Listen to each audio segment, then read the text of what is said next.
আমি জুবায়ের তালুকদার, একজন film maker এবং ফটোগ্রাফার। ফটোগ্রাফির ব্যাপারটা আমি বেশ এনজয় করি। স্পেশালি আমি যখন স্ট্রিট ফটোগ্রাফি নিয়ে কাজ করি, ট্রাভেল ফটোগ্রাফি নিয়ে কাজ করি, আমাকে এক্সপ্লোর করতে হচ্ছে, আমাকে বের হতে হচ্ছে, ছোট ছোট ডিটেল খুঁজতে হচ্ছে, এই পুরো ব্যাপারটাই আমার কাছে বেশ দারুণ লাগে। ইউনিভার্সিটিতে ফার্স্ট ইয়ারে পড়ে আসেই আমি যখন প্রথমবারের মতো ক্যামেরা হাতে নিলাম, তখনও কিন্তু আমার কোনো ধারণাই ছিল না ফটোগ্রাফির এই অসাধারণ জগৎটা নিয়ে আমি একসময় কাজ করব। কারণ তখন আমার মাথায় একটা জিনিসই কাজ করতো, ফটোগ্রাফি ইজ এক্সপেন্সিভ। কিন্তু বেশ কয়েক বছর কাজ করার মধ্য দিয়ে আমি রিয়েলাইজ করলাম ফটোগ্রাফির ক্ষেত্রে গিয়ার থেকেও ইম্পর্ট্যান্ট হচ্ছে আপনার কনসেপ্ট এবং আইডিয়াস। এবং ভালো ছবি তোলার জন্য সবসময় কিন্তু এক্সপেন্সিভ ক্যামেরা গিয়ারের প্রয়োজন নেই, প্রয়োজন একটি রিলায়েবল ফোন। আমি প্রথমবারের মতো কাজ করছি রিয়েলমির সাথে তাদের champion phone C55 camera features নিয়ে। রিয়েলমি C55 এই ফোনটিতে রয়েছে 64 মেগাপিক্সেলের একটি মেইন ক্যামেরা এবং 2 মেগাপিক্সেলের একটি ডেপথ ক্যামেরা।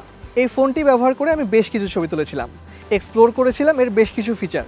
চলুন সেই ফিচারগুলো দেখে আসি। প্রথমেই বলবো এর 64 মেগাপিক্সেলের মেইন ক্যামেরা নিয়ে। হায়ার মেগাপিক্সেল কাউন্টের সুবিধাটা হচ্ছে আপনি ছবি তোলার পর সুবিধা মতো একে ক্রপ করতে পারবেন এবং স্টিল আপনার ছবির কোয়ালিটি ইনট্যাক্ট থাকবে।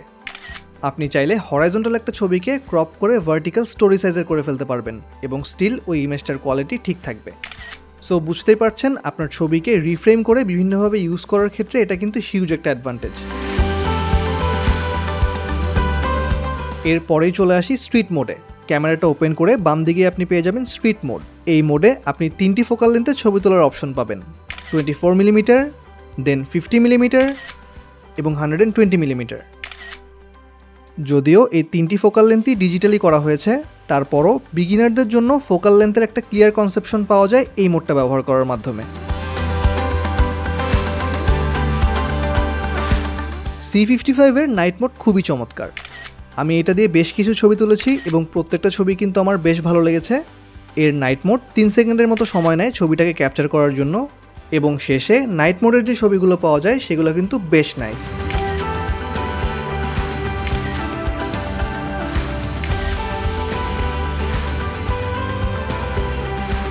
এই ফিচারটি বেশ ইন্টারেস্টিং। ক্যামেরাটা ওপেন করেই আপনাকে চলে যেতে হবে পোর্ট্রেট মোডে এবং সেখান থেকে সিলেক্ট করতে হবে বোকা ফ্লেয়ার পোর্ট্রেট।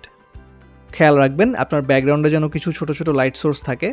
দেন ছবিটা তুলে ফেললেই দেখবেন আপনার ব্যাকগ্রাউন্ডে খুব সুন্দর বোকা ক্রিয়েট হয়েছে। আর একটু জুম করলে দেখবেন খুব নাইস সার্কুলার বোকা ক্রিয়েট করে, যা কিনা দেখতে খুবই ভালো লাগে। লাইটিং কন্ডিশন যত ভালো হবে আপনার ইমেজটাকেও সে তত অ্যাকুরেটলি প্রসেস করতে পারবে। ইনফ্যাক্ট দিনের বেলাতে তোলা ছবিতেও কিন্তু খুব সুন্দর বোকা ব্যাকগ্রাউন্ড ক্রিয়েট করে। আমি যেহেতু ফটোগ্রাফি নিয়ে কাজ করছি তাই বলতে পারি নির্দিষ্ট প্রাইস সেগমেন্টে বিভিন্ন ক্যামেরা ফিচার আর ইনোভেশন কিন্তু খুবই ইম্পর্টেন্ট। আর ফটোগ্রাফির বিভিন্ন ফিচার তো আপনারা দেখলেনই। আই হোপ পুরো ব্যাপারটা আপনাদের কাছে ক্রিস্টাল ক্লিয়ার। রিয়েলমি C55 এই ফোনটা ডেফিনেটলি চ্যাম্পিয়ন স্পিরিটকে সেলিব্রেট করছে। এই প্রাইস সেগমেন্টে 64 মেগাপিক্সেল ক্যামেরা আর 256 GB স্টোরেজ, এই ব্যাপারটা কিন্তু খুবই রেয়ার। সো আপনি যত ছবি তুলেন না কেন আপনার কিন্তু স্টোরেজ নিয়ে কোনো চিন্তা করতে হবে না। আর আপনার সারাদিনের ফটোগ্রাফিকে পাওয়ার করতে এতে রয়েছে 5000 mAh ম্যাসিভ ব্যাটারি। সো বলতেই হবে এই ফোনটা চ্যাম্পিয়ন ইয়াংস্টার্সদের ফোন। তাই দেরি না করে ক্যাপচার করতে থাকুন আপনার champion moment with Realme C55 and don't forget to dare to leave.